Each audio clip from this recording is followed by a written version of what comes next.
ದೇವ್ರು ಕೂಡ ನರಕಕ್ಕಿಂತ ಇಲ್ಲಿ ಜನಗಳು ಕೂಡ ನರಕಗಳನ್ನೇ ಜಾಸ್ತಿ ಆಗೋಯ್ತು. ಹ್ಯಾಂಗ್ ಬದುಕಬೇಕು ಅನ್ನೋದೇ ಭೂಮಿ ಮೇಲೆ ತಿಳಿಯವಲ್ದು. ನಿಜ ಹೇಳ್ಬೇಕಂದ್ರೆ ಏನಾರು ಸಾಧಿಸಕ್ ಹೊಂಟ್ರ ಜನ ಅನ್ನೋದೇ ನಂಗೆ ಅರ್ಥ ಆಗಲಾಗೈತಿ. ಪಾಪ ಆ ಹೆಣ್ಣು ಎಷ್ಟು ಕಷ್ಟದಿಂದ ಕಮೆಂಟ್ ಹಾಕೈತಿ ಅಂದ್ರ ಹಿಂದೆ ಅಲ್ಲ, ತಾನು ಒಂದು ಹೆಣ್ಣಾಗಿ ಒಂದು ಹೆಣ್ಣಿಗೆ ಒಂದು ಶತ್ರು ತರ ನೋಡೋದು ಹೋಗ್ಲಿ, ಅದು ತನ್ನ ಮನೆಗೆ ಬಂದಿರುವಂತ ಜೀವಕ್ಕೆ ಇಷ್ಟೊಂದು ಕಷ್ಟ ಕೊಡ್ತಾರಲ್ಲ ಅತ್ತಿ ಅನ್ಸ್ಕೊಂಡವ್ರು. ಎಲ್ಲರೂ ಹಂಗೆ ಇರಲ್ಲ. ಎಲ್ಲರನ್ನೂ ದೂರ ಮಾಡ್ಬೇಕಂದ್ರ ಯಾಕೆ ಮದ್ವೆ ಮಾಡ್ಬೇಕು ಅಂತ ಕೇಳ್ತೀನಿ. ಮದ್ವಿನೇ ಮಾಡಕ್ ಹೋಗ್ಬಿಡ್ರೆ ಹಂಗ ಬಿಟ್ಬಿಡ್ಬೇಕು ನಿಮ್ಮ ಮಕ್ಕಳನ್ನ. ಪ್ರತಿಯೊಂದು ನನ್ನ ಜೀವನದಲ್ಲಿ ನಾನು ಏನು ಅನುಭವಿಸಿದ್ದೀನಿ, ನಾನು ಏನು ಪರಿಹಾರ ಮಾಡ್ಕೊಂಡಿದ್ದೀನಿ ಅದನ್ನೆಲ್ಲವೂ ಕೂಡ ನಿಮ್ಮ ಜೊತೆ ನಾನು ಶೇರ್ ಮಾಡ್ಕೊಂಡಿದ್ದೀನಿ. ಬೇಕಂತ ನಾನು ಇದೇ ಯೂಟ್ಯೂಬಿಂದ ನೋಡಿ ಅದರಿಂದನ ಪರಿಹಾರಗಳನ್ನ ಮಾಡ್ಕೊಂಡಿದ್ದೀನಿ. ನಮಸ್ಕಾರ ನನ್ನ ಪ್ರೀತಿಯ ಕುಟುಂಬಕ್ಕೆ ಎಲ್ಲರಿಗೂ welcome to Tulaja blog channel. ಎಲ್ಲರೂ ಹೆಂಗಿದ್ದೀರಾ? ಆರಾಮಿದ್ರೆ ಅನ್ಕೊಂಡು ನಾನು ಕೂಡ ಆರಾಮಾಗಿದ್ದೀನಿ. ಇವತ್ತೊಂದು ಆಶ್ಚರ್ಯವಾದ ಒಂದು ಕಮೆಂಟನ್ನು ಓದಿದೆ. ನಾನು ತುಂಬಾನೇ ಶಾಕ್ ಆಗೋಯ್ತು, ಹಾಗೆ ದುಃಖ ಕೂಡ ಆಯಿತು. ನನಗೆ ಭಾಳ ವಿಚಿತ್ರ ಅನ್ನಿಸ್ತದ ನೋಡ್ಬಿಟ್ಟು. ನನಗೆ ನಿಜವಾಗ್ಲೂ ಇದು ಎಲ್ಲರಿಗೂ ವಿಚಿತ್ರ ಅನ್ನಿಸ್ತೀನಿ ಅನ್ಕೋತೀನಿ. ಯಾಕಂದ್ರೆ ಈ ನರಕನ ಅನುಭವಿಸೋದ್ರಿಗೆ ವಿಚಿತ್ರ ಅನ್ಸಲ್ಲ. ಇದೇನು ದೊಡ್ಡ ವಿಷಯ ಬಿಡು, ಎಲ್ಲ ನಾವು ಅನುಭವಿಸಿದೀವಿ ಅಂತ ಹೇಳ್ಬಿಟ್ಟು. ಕೆಲವೊಂದು ಕಷ್ಟಗಳು ಹಂಗೆ ಇರ್ತಾವ್ರಿ. ಅವು ನಾವು ಅನುಭವಿಸೋದಾಗ ಏನಾಗ್ಬಿಡ್ತೈತಿ, ಕಷ್ಟ ಅನ್ಸೋದೇ ಇಲ್ಲ ಜಾಸ್ತಿ ಆ ಕಷ್ಟನ ಅನುಭವಿಸಿದಾಗ. ಆದ್ರೆ ಈ ಕಷ್ಟ ನಾನು ಅನುಭವಿಸಿಲ್ಲಲ್ಲ, ಇದು ನನಗೊಂಥರ ವಿಚಿತ್ರ ಅನ್ನಿಸ್ತು. ನನಗೆ ಭಾಳ ಕೆಟ್ಟ ಅನಿಸ್ತಿದ್ದು. ಅವ್ರು ಕಮೆಂಟ್ ಹಾಕ್ದಾಗಿಂದ ನನಗೆ ಸಮಾಧಾನ ಇಲ್ಲ, ನೆಮ್ಮದಿನೂ ಇಲ್ಲ ನಂಗಾಗೈತಿ. ಕಮೆಂಟ್ ಬಗ್ಗೆ ನಾನು ಆಮೇಲೆ ಮಾತಾಡ್ತೀನಿ. ಫಸ್ಟ್ ನಿಮ್ಮ ಹತ್ರ ಕೇಳ್ಕೊಳ್ಳೋದು ಒಂದೇ, ಫಸ್ಟ್ ಇನ್ನೊಬ್ರಿಗೆ ಕೆಟ್ಟದಾಗ್ಲಿ ಅನ್ನೋದು ಬಿಡ್ರಿ. ಇನ್ನೊಬ್ರಿಗೆ ಕೆಟ್ಟದ್ದು ಮಾಡೋದನ್ನೇ ಬಿಡ್ರಿ. ಒಳ್ಳೇದು ಮಾಡಿದ್ರೆ ಎಲ್ಲರಿಗೂ ಒಳ್ಳೇದಾದಂತ ಪ್ರತಿಯೊಂದು ವಿಡಿಯೋದಾಗ ನಾನು ಹೇಳ್ಕೊಂಡು ಬರ್ತಾನೆ ಇದ್ದೀನಿ. ಆದರೂ ಅವ್ರು ನನಗೊಂದು ಕಮೆಂಟ್ ಹಾಕಿದ್ರ ಬಗ್ಗೆ ನಾನು ಮಾತಾಡಲೇಬೇಕಾಯಿತು, ಹಾಗಾಗಿ ಮಾತಾಡಕತ್ತೀನಿ. ಯಾಕಂದ್ರೆ ಭಾಳ ಕೆಟ್ಟ ಅನ್ಸೈತಿ ನನಗೆ ಆ ಕಮೆಂಟ್ ಬಗ್ಗೆ. ನಾನು ನಿಜ ಹೇಳ್ಬೇಕಂದ್ರೆ ನನಗೆ ಅಳುನೇ ಬಂದ್ಬಿಡ್ತಾ ಕಮೆಂಟ್ ಓದ್ತಾ. ಯಾಕೆ ಇಷ್ಟೊಂದು ಸುಮಾರು ಗುಣ ಇರೋರು ಇರ್ತಾರೆ, ಯಾಕೆ ಇಟ್ಟು ಕೆಟ್ಟ ಮಂದಿ ಇರ್ತಾರ? ಮನೆಯವ್ರು ಇಷ್ಟು ಕೆಟ್ಟದಾಗಿರೋಕೆ ಸಾಧ್ಯನಾ? ಹೊರಗಿನವ್ರು ಕೆಟ್ಟದಾಗಿರ್ತಾರ, ಸುತ್ತಮುತ್ತಲವ್ರು ಕೆಟ್ಟವ್ರಾಗಿರೋ. ಕೆಲವೊಬ್ರು ಎಲ್ಲರೂ ಹಂಗೆ ಇರಲ್ಲ, ಕೆಲವೊಬ್ರು ಇರ್ತಾರೆ ಕೆಟ್ಟ ಗುಣದವರು. ಅಂಥವ್ರಿಗೆ ದೇವರು ಯಾವಾಗ ಶಿಕ್ಷೆ ಕೊಡಬೇಕು ಕೊಟ್ಟೆ ಕೊಡ್ತಾನೆ. ನಾವು ಅನ್ಕೋತಿರ್ತೀವಿ ಎಷ್ಟು ಚಲೋ ಅದಾರ, ನಾವೇ ಎಷ್ಟು ಕಷ್ಟ ಅನುಭವಿಸಕತ್ತೀವಿ ನಿಯತ್ತಾಗಿದ್ದು ಅಂತ ಅನಿಸ್ತದ. ಆದ್ರೂ ಕೂಡ ಅವ್ರಿಗೆ ದೇವ್ರು ಯಾವಾಗ ಶಿಕ್ಷೆ ಕೊಡ್ಬೇಕು ಕೊಟ್ಟೆ ಕೊಡ್ತಾನೆ. ಮತ್ತೆ ಯಾವ ರೀತಿ ಕೊಡ್ಬೇಕು ಅನ್ನೋದನ್ನು ಗೊತ್ತಿರ್ತೈತಿ, ಯಾವ ಟೈಮಲ್ಲಿ ಕೊಡ್ಬೇಕು ಅನ್ನೋದು ಗೊತ್ತಿರ್ತದ.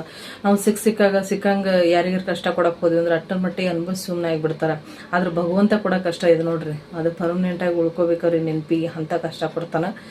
ಅದ್ರ ಬಗ್ಗೆ ನಾವು ತಲೆ ಕೆಡಿಸ್ಕೊಳ್ಳೋದು ಬೇಡ. ಯಾರೇ ಕೆಟ್ಟದ್ದು ಮಾಡಲಿ ಒಂದು ಅಂದ್ರೆ ಈ ರೀತಿ ಕೆಟ್ಟದ್ದು ಮಾಡೋದೈತಲ್ಲ, ಇದು ಭಾಳ ಡೇಂಜರ್ ರೀ.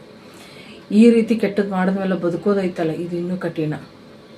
ಅದ್ರಾಗ ಹೆಣ್ಮಕ್ಳು ಈ ರೀತಿ ಮಾಡಿದ್ಮೇಲೆ ಬದುಕೋದು ತುಂಬಾನೇ ಕಠಿಣ. ಅದೇನು ಅಂತ ಬರೀ ಇದನ್ನೇ ಹೇಳಾಗತ್ತಾರ ಅಂತ ಅನ್ಕೊಳಕ್ ಹೋಗ್ಬೇಡ್ರಿ.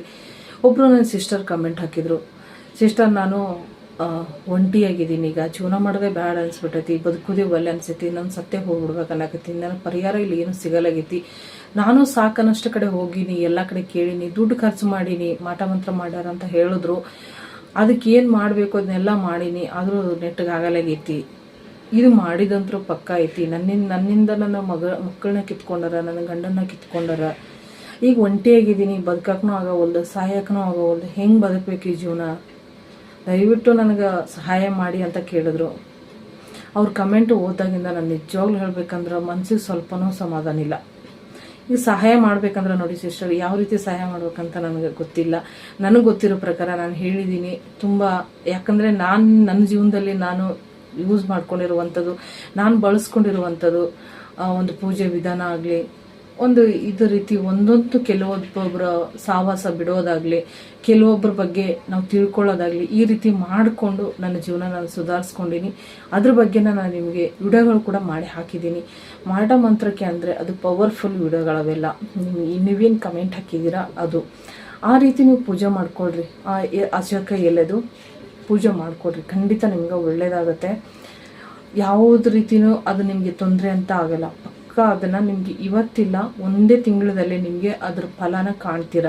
ಖಂಡಿತ ಅದು ನಿಮಗೆ ಯೂಸ್ಫುಲ್ ಆಗುತ್ತೆ, ನಿಮ್ಮ ಜೀವನನ ಸರಿ ಹೋಗುತ್ತದೆ. ನೀವೇ ಬಂದು ಬೇಕಾದ್ರೆ ಕಮೆಂಟ್ ಹಾಕ್ತೀವಿ, ಒಳ್ಳೆ ಖರೇನೆ ಇದು ನಿಜ ನಮ್ಗೆ ಆಗೈತಿ ಒಳ್ಳೇದಾಗ್ಯದ ಅಂತ ಹೇಳ್ಬಿಟ್ಟು. ಆ ರೀತಿ ಇರ್ತದೆ. ನಿಮ್ಗೆ ಹೇಳಕತ್ತೀನಿ, ಯಾವ ದುಃಖ ಪಡಕ್ಕೆ ಹೋಗ್ಬೇಡ್ರಿ, ಮತ್ತು ಜೀವನ ಕಳ್ಕೊಳಕ್ಕೆ ಹೋಗ್ಬೇಡ್ರಿ.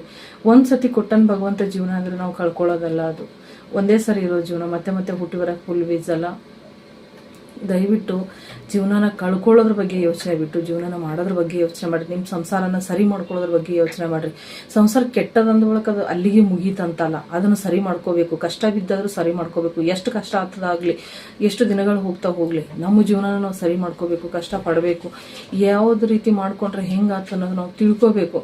ಪ್ರತಿಯೊಂದು ನನ್ನ ಜೀವನದಲ್ಲಿ ನಾನು ಏನು ಅನುಭವಿಸಿದ್ದೀನಿ, ನಾನು ಏನು ಪರಿಹಾರ ಮಾಡ್ಕೊಂಡಿದ್ದೀನಿ ಅದನ್ನೆಲ್ಲವೂ ಕೂಡ ನಿಮ್ಮ ಜೊತೆ ನಾನು ಶೇರ್ ಮಾಡ್ಕೊಂಡಿದ್ದೀನಿ.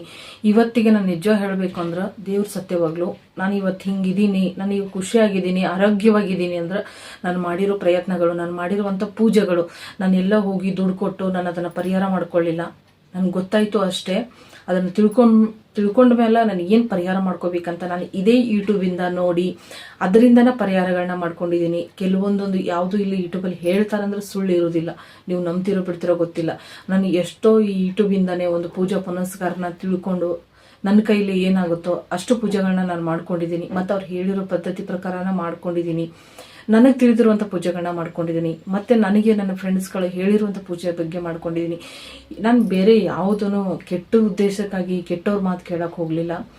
ದೇವರ ವಿಷಯದಲ್ಲಿ ಎಷ್ಟು ಪೂಜೆಗಳಿರ್ತವೆ, ಯಾವ ರೀತಿ ನಾವು ಮಾಡಬೇಕು ಅನ್ನೋದನ್ನ ತಿಳ್ಕೊಂಡು ನಾನು ಮಾಡ್ಕೊಂಡು ಬಂದಿದ್ದೀನಿ. ಅದರಿಂದ ನನ್ನ ಜೀವನ ಇವತ್ತಿಗೆ ಸರಿಯಾಗೈತಿ, ಇವತ್ತು ಖುಷಿಯಾಗಿದ್ದೀನಿ. ಇಷ್ಟು ಜೀವನ ನನಗೆ ಆರಾಮಾಗಿ ನಡೆಯಕತ್ತದಂದ್ರೆ ನನ್ನ ಸುತ್ತಮುತ್ತ ಇರೋರೆಲ್ಲರೂ ಕಾರಣ.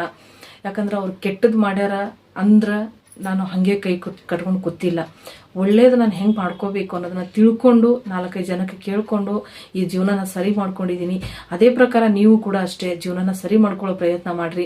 ಹಾಳಾಗ್ಯದಂತೇಳಿ ಕೈ ಕಟ್ಕೊಂಡು ಕುಂದ್ರೋದಾಗ್ಲಿ, ದುಃಖ ಮಾಡ್ಕೊಂಡು ಕುಂದ್ರೋದಾಗ್ಲಿ, ಇಲ್ಲ ಅಥವಾ ಜೀವನ ಕಳ್ಕೊಳ್ಳೋ ಕೆಲಸ ಈ ಥರ ಮಾಡೋಕ್ಕೆ ಹೋಗ್ಬೇಡ್ರಿ. ಭಗವಂತ ಕೊಟ್ಟಿರೋ ಜೀವನ ಭಗವಂತ ತಗೊಳ್ಳೋವರೆಗೂ ನಮ್ಮ ಪ್ರಯತ್ನ ನಾವು ಮಾಡ್ಬೇಕು ಅನ್ನೋದೇ ನನ್ನ ಮಾತು. ಯಾಕಂದ್ರೆ ಕೊಟ್ಟಿರೋ ಜೀವನನ ಸುಮ್ಮನೆ ಯಾಕಂದ್ರೆ ನಾವು ವೇಸ್ಟ್ ಮಾಡ್ಕೋಬೇಕು.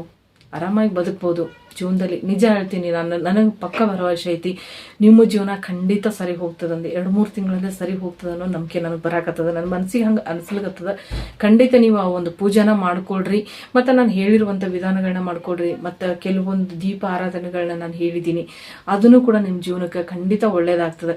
ಯಾಕೆ ಒಳ್ಳೇದಾಗ್ತಂತ ನಂಬಿಕೆಯಿಂದ ಹೇಳಕತ್ತೀನಪ್ಪ ಅಂದ್ರೆ, ಯಾಕಂದ್ರೆ ನಾವು ಭಗವಂತನ ಪೂಜೆ ಮಾಡೋದ್ರಿಂದ ಭಗವಂತ ನಮಗೆ ಯಾವತ್ತೂ ಕೈ ಬಿಡಲ್ಲ. ಆ ನಂಬಿಕೆಯಿಂದ ನಿಮ್ಗೆ ನಾನು ಹೇಳಕತ್ತೀನಿ, ಖಂಡಿತ ನಿಮ್ಮ ಜೀವನಕ್ಕೆ ಒಳ್ಳೇದಾಗಿ ಆಗ್ತದೆ. ಇಂಥದ್ದು ಎಷ್ಟೇ ಮಾಟ ಮಂತ್ರ ಮಾಡಿದ್ರು ಕೂಡ.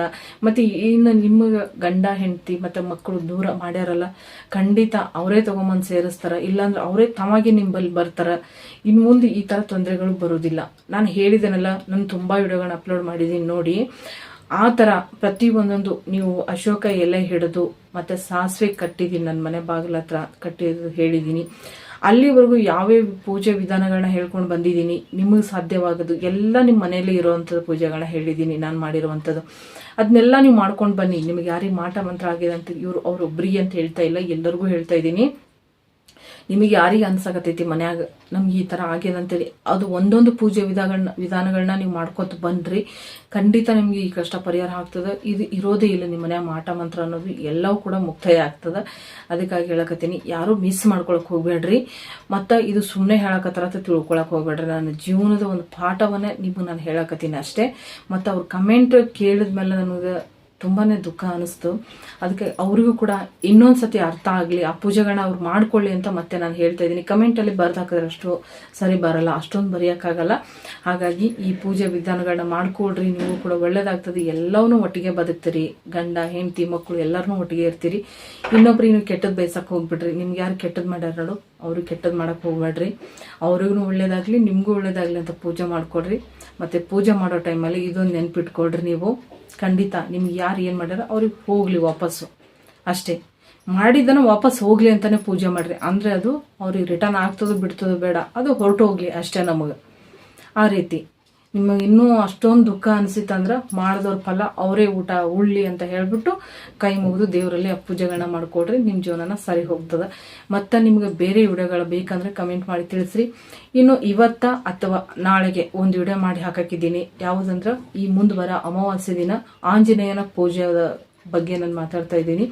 ಅದ್ರದ್ದೊಂದು ವಿಡಿಯೋ ಮಾಡಕತ್ತೀನಿ, ಯಾರು ಮಿಸ್ ಮಾಡ್ಕೊಳಕ್ಕೆ ಹೋಗ್ಬೇಡ್ರಿ. ತುಂಬ ಅದು ಶನಿವಾರ ಅಮಾವಾಸ್ಯೆ ಬಂದಿದ್ದರಿಂದ, ಮತ್ತು ಶನಿವಾರ ಪವರ್ಫುಲ್. ಶನಿವಾರ ಅಂದ್ರೆ ಆಂಜನೇಯನ ವಾರ, ಹಾಗಾಗಿ ಅಮಾವಾಸ್ಯೆ ಮತ್ತು ಶನಿವಾರ ಇರೋದ್ರಿಂದ ಅವತ್ತು ನೀವು ಮಾಡೋ ಪೂಜೆ ಅದು ಯಾವ ಟೈಮಲ್ಲಿ ಮಾಡಿದ್ರೆ ನಿಮಗೆ ಒಂದು ಫಲ ಸಿಗ್ತದೆ ಅನ್ನೋದ್ರ ಬಗ್ಗೆ ನಾನು ವಿಡಿಯೋನ ಮಾಡಕತ್ತೀನಿ. ಮಿಸ್ ಮಾಡ್ಕೊಳಕ್ಕೆ ಹೋಗ್ಬೇಡ್ರಿ. ಈ ಪರಿಹಾರ ಖಂಡಿತ ನಿಮಗೆ ಸಿಗ್ತದೆ. ನನಗಂತೂ ಪಕ್ಕ ನಂಬಿಕೆ ಇತ್ತು, ನಿಮಗೂ ನಂಬಿಕೆ ಇದ್ರೆ ನನ್ನ ಚಾನಲ್ನ ಸಬ್ಸ್ಕ್ರೈಬ್ ಮಾಡ್ಕೊಳ್ರಿ ಮತ್ತು ಲೈಕ್ ಮಾಡಿ. ಇದೇ ಥರ ವಿಡಿಯೋಗಾಗಿ ಸಬ್ಸ್ಕ್ರೈಬ್ ಮಾಡ್ಕೊಳ್ಳೋದು ಮರಿಬೇಡ್ರಿ. ಮತ್ತು ಸಬ್ಸ್ಕ್ರೈಬ್ ಅಷ್ಟೇ ಅಲ್ಲ, ಬೆಲ್ ಐಕನ್ ಒತ್ತಿ ಆಲ್ ಅಂತ ಸೆಲೆಕ್ಟ್ ಮಾಡಿದ್ರೆ ಮಾತ್ರ ನನ್ನ ವಿಡಿಯೋ ಫಸ್ಟ್ ನೀವೇ ನೋಡ್ಬೋದು. ಮತ್ತು ಹಾಗೆ ನಿಮ್ಮ ರಿಲೇಷನ್ಗೆ ಫ್ರೆಂಡ್ಸ್ಗೆ ಈ ವಿಡಿಯೋನ ಶೇರ್ ಮಾಡಿರಿ. ಇದೆ ಅಂತಲ್ಲ, ನಿಮಗೆ ಯಾವುದು ಯೂಸ್ಫುಲ್ ಅನಿಸುತ್ತೋ ಮತ್ತು ನಿಮ್ಮ ರಿಲೇಷನ್ಗೂ ಅಥವಾ ನಿಮಗೆ ಬೇಕಾದರೂ ಒಳ್ಳೇದಾಗಲಿ ಅಂತ ಅಂದ್ಕೊಳ್ಳೋರಿಗೆ ವಿಡಿಯೋಗಳನ್ನ ಶೇರ್ ಮಾಡಿ. ಎಲ್ಲರೂ ಕೂಡ ಒಳ್ಳೇದಾಗಲಿ. ಸಿಗೋಣ ಮತ್ತೆ ನೆಕ್ಸ್ಟ್ ವಿಡಿಯೋದೊಳಗೆ. ನಮಸ್ಕಾರ.